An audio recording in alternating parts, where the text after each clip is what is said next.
Assalamualaikum warahmatullahi wabarakatuh. Mari kita panjatkan puji syukur kehadirat Allah Subhanahu wa Ta'ala yang telah memberikan kenikmatan kepada kita semua. Salawat serta salam kepada Nabi Agung Muhammad Sallallahu Alaihi Wasallam, di mana atas berkat perjuangan beliau dan para sahabatnya sehingga kita dapat merasakan indahnya Islam seperti sekarang ini. Teman-teman sekalian yang dirahmati Allah Subhanahu wa Ta'ala, pada kesempatan kali ini saya akan menyampaikan tentang istidroj. Pernahkah kamu mendengar istilah istidroj? Ternyata istidroj ini berbahaya sekali karena bisa mendorong manusia masuk neraka jika tidak segera disadari. Agar terhindar dari sikap istidroj, kenali pengertian, tanda-tanda, dan bahayanya.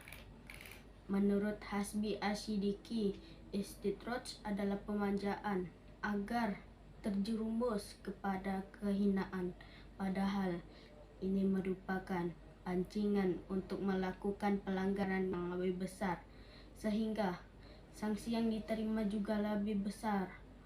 Allah Subhanahu wa Ta'ala yang telah membiarkan dan tidak disegerakan azabnya. Maksud di sini Allah Subhanahu wa Ta'ala akan mendekatkan azab kepada mereka secara bertahap dengan bentuk pengabaian. Selalu diberi kesehatan ditambah kenikmatan. Namun mereka tidak mengetahui bahwa itu adalah istidroj. Intinya yang dimaksud dengan istidroj adalah pemberian sebuah nikmat untuk menjadikan seseorang lalai dan durhaka. Tanda-tanda yang utama dari istidroj adalah ketika seseorang terus dibiarkan berbuat dosa, tetapi terus diberi kenikmatan oleh Allah Subhanahu wa Ta'ala.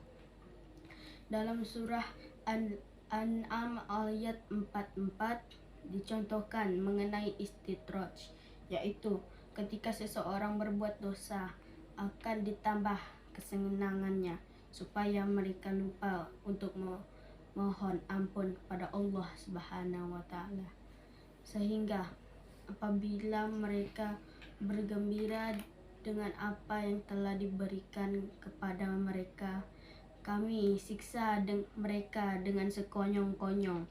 Maka ketika itu mereka terdiam, berputus asa.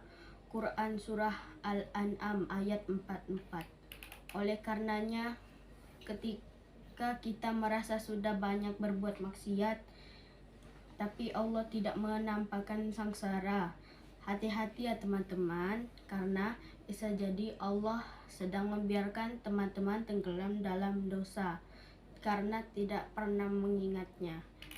Adapun bahaya dari istidroj adalah yang pertama, siksaan atau azab hanya ditangguhkan. Hakikat istidroj adalah sebuah siksaan, bukan sebuah nikmat, meskipun dalam penerimaannya berupa nikmat. Siksaan tersebut ditangguhkan dalam waktu yang lama sehingga sampai batas waktu yang telah ditetapkan mengenai kapan terlaksananya tangguhan siksaan atau azab Allah Subhanahu wa Ta'ala. Ulama tasfir berbeda pendapat dan pandangan. Ada yang berpendapat bahwa tangguhan azab dan siksaan bisa terjadi di dunia terlebih dahulu. Ada pula mufasir yang berpendapat bahwa tangguhan azab dan siksaan Allah Subhanahu wa Ta'ala akan terlaksana di akhirat kelak. Yang kedua, semakin tenggelam dalam dosa dan maksiat, Allah Subhanahu wa Ta'ala akan memberikan kepada mereka segala kenikmatan dan kebahagiaan di dunia agar terus melakukan dosa dan kemaksiatan.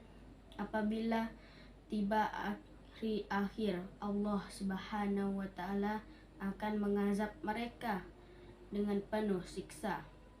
Yang ketiga, terlalu terlena dengan kenikmatan hingga tidak bertobat. Jika seseorang terjebak dalam istidraj, mereka mungkin tidak merasa perlu atau tidak memiliki keinginan untuk bertaubat. Hal ini dapat menghambat pertobatan dan perbaikan diri yang penting dalam agama Islam. Yang keempat, kehilangan hidayah. Istidraj dapat membuat seseorang merasa puas dengan kehidupan mereka yang salah atau dosa, dan mereka mungkin kehilangan kesadaran akan kebenaran dan konsekuensi perbuatan mereka. Istidraj dapat mengarah pada kehilangan petunjuk ilahi dan kesadaran spiritual. Seseorang yang terjebak dalam istidraj mungkin tidak lagi merasakan dorongan untuk memperbaiki diri, mencari kebenaran, atau mengikuti jalan yang benar. Demikianlah penjelasan tentang istidraj yang dapat saya sampaikan. Wabillahi taufik wal hidayah. Wassalamualaikum warahmatullahi wabarakatuh.